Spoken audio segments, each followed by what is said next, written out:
मैं सभी का स्वागत करता हूं, सभी पत्रकारों का। वेरी गुड इवनिंग एंड नमस्कार आप सबको। आज के ब्रीफिंग में मेरे साथ मेरे सहयोगी महेंद्र गुप्ता जी हैं, जो कि executive director railway recruitment board हैं, जो मेरे साथ इसमें काफी इम्पोर्टेंट काम सब सहयोग निभा रहे हैं। तो मैं आप सबको ये सूचित करना चाहता हूं कि रेलवे इतने बड़े रूप में, रेलवे एक बहुत बड़ा एम्प्लॉयर तो है, जैसा भी हमारे साथी ने बताया कि रेलवेज ने ये सीबीटी कंप्यूटर बेस्ड टेस्ट जो है बहुत पुराना नहीं है। सन 1918 से हमने ये इसको प्रारंभ किया था और हम इसमें अभी 18 की जो रिक्रूटमेंट्स हैं उनको कंप्लीट करने के बाद अब हम दूसरे चरण में हैं। और इस बार हम लोग 3 चरणों में ये परीक्षाएं कर रहे हैं। और ये परीक्षाएं जो है वो पहली है एनटीपीसी कैटेगरीज की, दूसरी है आइसोलेटेड एंड मिनिस्ट्रियल कैटेगरीज में, और तीसरी है लेवल 1 कैटेगरीज में। और हम लोग इस परीक्षाओं में, इन 3 परीक्षाओं में जो 3 अलग अलग उसमें हो रही हैं चरणों में, उसमें कुल मिला के हमारे साथ 1,40,000 रिक्तियां हैं। और उन 1,40,000 रिक्तियों के में हमारे पास कुल रजिस्टर्ड कैंडिडेट जो हैं वो 2,44,00,000 हैं। तो ये एक बहुत बड़ा चैलेंज है जो आप देख रहे होंगे कि इतने बड़े लेवल पे हम इस एग्जाम को करा रहे हैं। और कोविड की सिचुएशन में ये एग्जाम कोविड के मातहत हो रहा है, क्योंकि कई परीक्षार्थियों की भी चिंता थी और कई उसका भी ये था कि भाई ये कितने दिनों तक आप इसको होल्ड कर रहे हैं। तो फाइनली हमने इस चैलेंज को लिया और इस चैलेंज को हम आगे निभा रहे हैं। कुल मिला के हमारे पास जो मैंने आपको बताया, जो पहला इम्तहान हो रहा है वो है आइसोलेटेड एंड मिनिस्ट्रियल कैटेगरीज का, जिसमें स्टेनो, टीचर्स, ट्रांसलेटर्स आदि हैं। इसमें हमारे पास कुल वैकेंसियां हैं 1663 और कुल कैंडिडेट जो अपेयर जिन्होंने रजिस्टर्ड किया अपने को वो है 1,03,000। उसके बाद दूसरी कैटेगरी जो है वो नॉन पॉपुलर कैटेगरी, जिसको हम एनटीपीसी कहते हैं, आप लोग भी उसको एनटीपीसी के नाम से जानते हैं। उसमें station master, guards, office clerks, commercial clerks ये सब लोग हैं। और उसमें कुल नियुक्तियां होनी है 35,208 पदों पे। और हमारे पास जो रजिस्टर्ड कैंडिडेट हैं वो हैं 1,26,00,000। और पहली वाली परीक्षा जो है आइसोलेटेड मिनिस्ट्रियल कैटेगरीज की, वो हमने 15 दिसंबर से 18 दिसंबर के बीच में उसको रखा है। और जो नॉन टेक्निकल पॉपुलर कैटेगरी का एग्जाम है, इसको अभी हमने 28 दिसंबर से शुरू करना है और मिड मार्च तक ये जाएगा, क्योंकि आपने देखा है 1,26,00,000 कैंडिडेट हैं, तो ये लंबा पीरियड चलेगा। और तीसरा एग्जाम जो हम करने जा रहे हैं वो है लेवल 1 का, जिसमें ट्रैक मेंटेनेंस हैं, पॉइंट्समैन हैं और भी कई लेवल 1 की पोस्टें हैं जो उसमें होगा। और कुल इसमें पदों की संख्या है 1,03,769।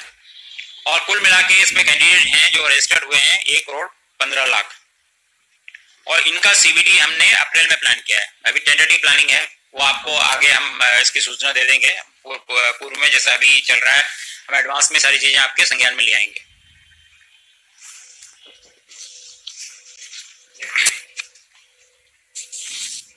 तो कुल मिला के जो अभी हम पहला एग्जाम जो 15 तारीख से शुरू हो रहा है आइसोलेटेड और मिनिस्ट्रियल कैटेगरीज का, उसमें आपने जैसा मैंने अक्टूबर से 20 अक्टूबर के बीच में प्लान है।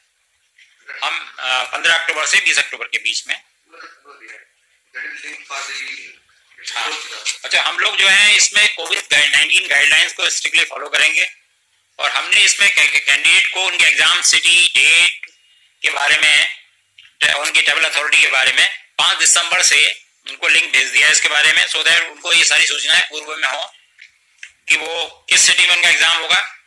अभी सेंटर इसको उस वक्त पता नहीं होता है, सेंटर की बात बताएंगे वो कैसे पता लगेगा।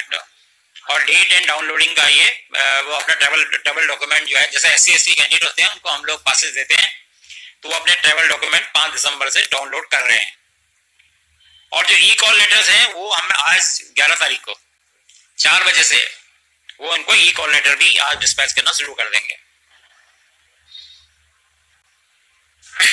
और हमने सभी इसमें सभी अपने प्रतियोगियों को ये बताया है कि भाई वो आगे की सूचना या कोई भी सूचना में किसी और वेबसाइट या किसी और सोर्स पे अवेलेबल ना करें। वो हमारी जो RRBs की ऑफिशियल वेबसाइट है उसमें ही सूचना पे निर्भर करें और सच्चे सत्य जो सत्य सूचना के बारे में। और जो इस बारे में आपको बताना चाहूँगा कि जो ये 15 तारीख से जो एग्ज़ाम हो रहा है, इसमें 1 लाख कैंडिडेट हैं और हम लोगों ने 354 CBT सेंटर्स फाइनलाइज किए हैं।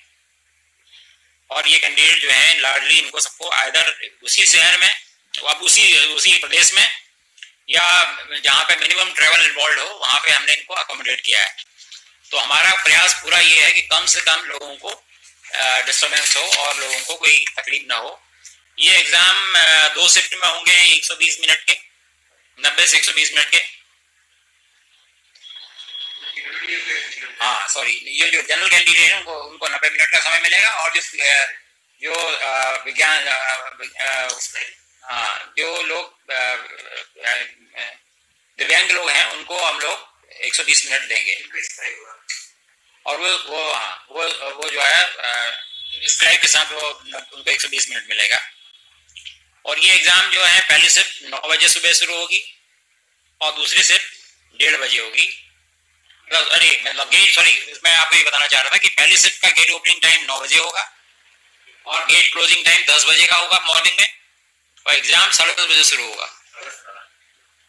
और दूसरी शिफ्ट जो है 1:30 बजे से शुरू होगी, 1:30 बजे गेट खोलेगा उसका, और गेट क्लोजिंग जो है वो 2:30 बजे हो जाएगा, और 3 बजे से एग्जाम होगा।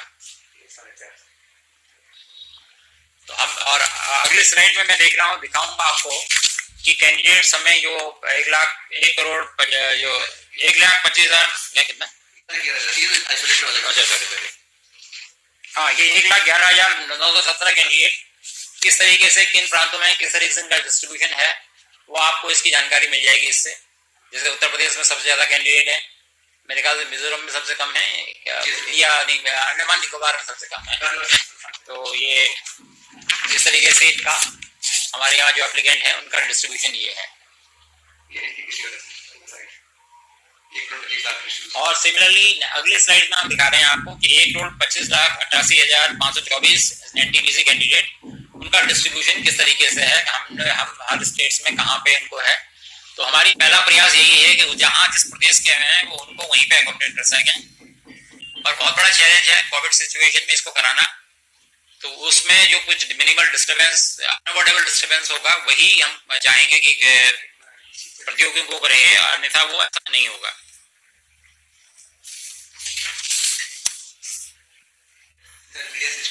ज्यादा हम कहीं पे यहाँ पे हम मैक्सिमम ओवरनाइट जर्नी का रहेगा कि उनको एक ओवरनाइट जर्नी मैक्सिमम करनी पड़ सकती है।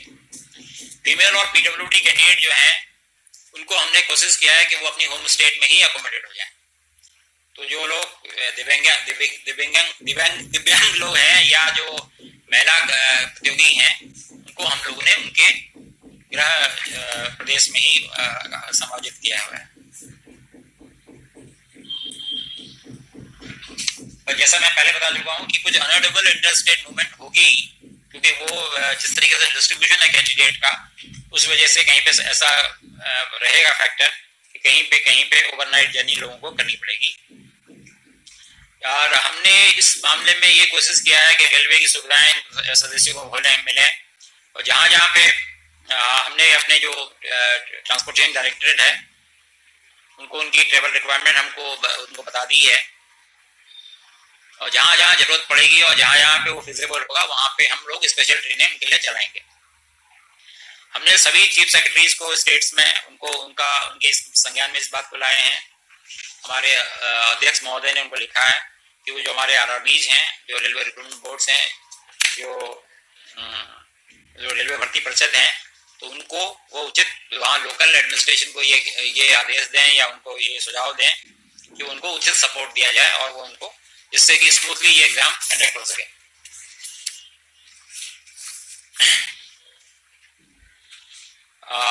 एक और इसमें आप देखिए, इस CBT एग्जाम में या इस मेथोडोलॉजी में हम लोग पूरा प्रयास कर रहे हैं कि हमारे जो फर्स्ट टाइमर्स हैं, जिन लोगों ने पहले इस तरीके का कोई एग्जाम नहीं दिया है, उनको भी किसी तरीके की असुविधा ना हो।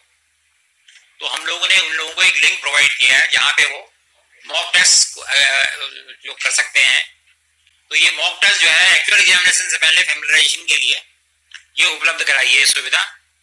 तो कैंडिडेट्स जो हैं उनको हम क्वेश्चन पेपर, और इसके अलावा ये हम और भी सुनिश्चित करने के लिए कि हर तरह से ट्रांसपेरेंसी हो, और जो क्वेश्चन पेपर है कैंडिडेट का वो उसको दिखाए, उनको वो उपलब्ध होगा, answer booklet along with correct answer keys, उन्होंने क्या आंसर दिया है और उसके आंसर कीज एक्चुअली क्या है, ये एग्जाम के बाद उनको उपलब्ध करा दी जाएगी, जिससे किसी तरह की भी कोई एम्बिग्युइटी किसी कैंडिडेट में ना रहे।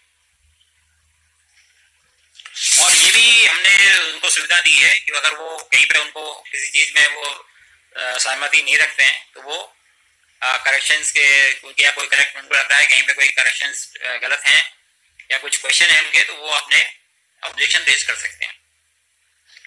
और जैसा कि आपको पता है रेलवे ने अब जो इंटरव्यूज होते थे वो सब खत्म कर दिए हैं, तो इन एग्जाम्स में जो ये सीबीटी एग्जाम है इसकी परफॉर्मेंस ही प्लस जो मेडिकल और बाकी चीजें होंगी, बाकी यही इनके पैरामीटर रहेंगे, तो कोई डिस्कशन नहीं है, तो सारी ट्रांसपेरेंसी इस एग्जाम में रहेगी। इस एग्जाम में हमने इंटीग्रिटी जो है हाई लेवल की इंटीग्रिटी रखने के लिए क्या लिखा है कि biometric and photo capture before exam, ये सुविधा दी है कि जो एग्जाम से पहले बायोमेट्रिक और फोटो कैप्चर जो है वो जो हमारे एग्जामिनी जो जहाँ पे एग्जाम सेंटर होगा वहाँ पे ये सुविधा रहेगी कि उनका बायोमेट्रिक भी होगा और उनका फोटो कैप्चर भी होगा, जिससे कि इम्पर्सोनेशन, आपने कई इस तरह की घटनाएं देखी हैं जहाँ पे दूसरे कैंडिडेट अपेयर हो जाते हैं, बाद में काफी लॉ एंड ऑर्डर सिचुएशन हो जाती है या पुलिस कंप्लेंट हो जाती है, तो उससे हम लोगों ने बचने का पूरा प्रयास किया है। और जो कैंडिडेट का फोटो होगा वो कैंडिडेट की स्क्रीन पर डिस्प्ले होगा, यहाँ पे सीसीटीवी सर्विलेंस भी होगी और कमांड सेंटर में रियल टाइम मॉनिटरिंग भी होगी, और जो कैंडिडेट जो उनके जवाब होंगे वो सिस्टम में कैप्चर हो जाएंगे और वो 128 बिट इंक्रिप्शन में रहेंगे, जिससे कि वो उसमें कोई आदमी उसमें वो नहीं कर पाए, किसी तरीके की उसको डिस्टर्ब ना कर पाए। हमारे पास हर कैंडिडेट का डिटेल ऑडिट ट्रेल अवेलेबल होगा, तो ये आपको ये जान के बड़ी खुशी होगी कि आरआरबी हमारी जो है टोटली कमिटेड है। कई दिनों तक लोगों ने डे एंड नाइट काम किया है, ये पूरी प्रोसेस हम लोगों के लिए एक नया एक्सपीरियंस था, इसमें कई हमारे आरआरबी के चेयरमैन इन्वॉल्व थे, प्री बिड्स के स्टेज में, बिड डॉक्यूमेंट बनाने में, पोस्ट बिड में, तो ये बहुत इसमें काफी काम हुआ है और हर प्रयास किया गया कि जिससे कोई किसी तरीके की किसी को ना तो असुविधा हो और ना कोई किसी तरीके की कोई किसी को अनड्यू एडवांटेज मिले। मैं एग्जाम के दिन में हम लोग कैंडिडेट्स का टेम्परेचर लेंगे और जो योगी थर्मोगन से लिया जाएगा, जिनका प्रेस्क्राइब टेम्परेचर जो प्रोटोकॉल के हिसाब से टेम्परेचर प्रेस्क्राइब है उससे ज्यादा का टेम्परेचर होगा, तो उनको एग्जाम से डिसअलाउ किया जाएगा, उनको रजिस्टर्ड मेल से इन्फॉर्म किया जाएगा और उनको रिशेड्यूल किया जाएगा उनका एग्जाम। ऐसा नहीं कि उनका चांस अगर उस दिन टेम्परेचर कितना न खास किसी वजह से अगर उनको टेम्परेचर आ जाता है तो ये प्रयास होगा कि उनको रिशेड्यूल करके दूसरे दिन किसी और उसमें सुविधा अनुसार उनको दूसरे दिन के लिए शेड्यूल किया जाएगा और इसकी सूचना उनको पर्याप्त रूप से दी जाएगी, समय पर दे दी जाएगी।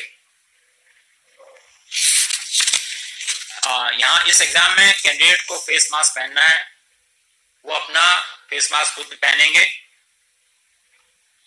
और एक हमने और ये देखा है कि हम ये नहीं कह रहे हैं कि उनको कोविड टेस्ट करा के आना चाहिए, पर हम ये कह रहे हैं कि वो एक डिक्लेरेशन देंगे कि भाई उनको प्रेस्क्राइब फॉर्मेट होगा उसका कि उनको कोई कोविड टाइप की इस तरह की कोई समस्या नहीं है उनके साथ। अगर ऐसा वो नहीं करेंगे तो उसके में हम फिर को एग्जाम में उनको अलाउ नहीं किया जाएगा। यहाँ तक क्राउड मैनेजमेंट का सिस्टम है, टोटल प्रॉपर जो कोविड मैनेजमेंट का जो प्रोटोकॉल है वो फॉलो किया जाएगा। वो मेन गेट से एग्जाम लैब्स तक जिस तरीके से है वो सब मतलब कहीं पे भी कोई कमी नहीं रखी जाएगी। और हर शिफ्ट के बाद एग्जाम, जैसे मैंने आपको बताया था कि 2 शिफ्ट में होगा, तो हर शिफ्ट के बाद एग्जामिनेशन सेंटर को सैनिटाइज किया जाएगा, जिससे कि दूसरे शिफ्ट वाले लोगों को कोई तकलीफ ना हो और किसी तरीके की कोई असुविधा ना हो और किसी को ये संज्ञान में भी न रहे कि या किसी को इस तरीके का अनिश्चितता ना हो कि भी क्या होगा उनका करके।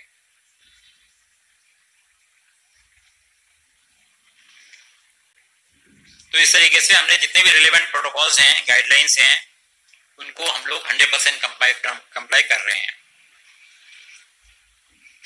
तो इस संबंध में जो सेंट्रल गवर्नमेंट ने या कंसर्न स्टेट गवर्नमेंट ने जो यार्डस्टिक जो गाइडलाइंस इशू की हैं उनको हम लोग फॉलो कर रहे हैं, चाहे वो स्टेट गवर्नमेंट को। तो जैसा आपको पता है कि इसमें काफ़ी सारी गाइडलाइंस मिनिस्ट्री ऑफ हेल्थ से हैं, होम से हैं, या कुछ स्टेट गवर्नमेंट की तरफ से भी हैं। तो हमारे सारे आरआरडीज को हमने ये सुझाव दिया है कि वो किसी भी प्रोटोकॉल को देखें कि किसी भी प्रोटोकॉल का कोई वायलेशन ना हो रहा हो। इसके साथ साथ मैं आपको सिर्फ ये फिर से एक बार आपके संज्ञान में लाना चाहूँगा कि हमने 2018 में भी